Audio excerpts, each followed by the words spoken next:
भारत माता की।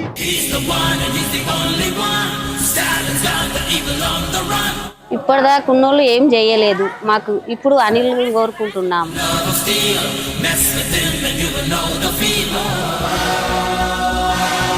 ఈ ఒక్కసారి నేడునూరి అనిల్ అన్న గారిని గెలిపించాలి.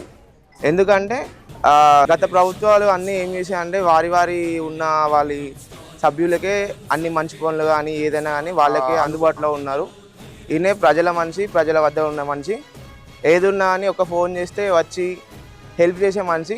ఈసారి గెలిపించుకుందామని నా యొక్క మనవి. మా సంజయ్ అన్నతోని ఖచ్చితంగా మా అభ్యర్థి అనిల్ వాళ్ళతోని మేము అభివృద్ధి చేద్దామని కోరుకుంటున్నాం.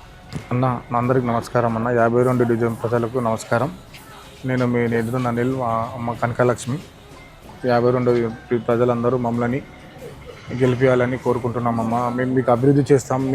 మీ బాధలన్నీ సమస్యలన్నీ తెలుసుకున్నాం. మేము మీ డోర్ టు డోర్ తిరుగుతున్నాం. అందరు మీ బాధలు మీ సమస్యలు చెప్తున్నారు. మాకు అర్థమైంది. డ్రైనేజెస్ కానీ, రోడ్స్ కానీ, మన శ్మశాన వాటికాడ కానీ, శానిటరీ కానీ ఏది కూడా అన్ని ప్రాబ్లమ్స్ ఉన్నాయి. గత పాతది ప్రాబ్లమ్స్ ఇవన్నీ ఉన్నాయి, చూస్తున్నామండి. అన్నీ మీకు అన్నీ చేస్తానమ్మా, అన్నీ మాటిస్తున్నా. నేను గ్రేవ్ యార్డ్ది కానీ ఏది కానీ అన్నీ నేను అభివృద్ధి చేస్తాను. నన్ను ఒక ఓటు వేసే అవకాశం ఇవ్వాలని కోరుకుంటున్నాను.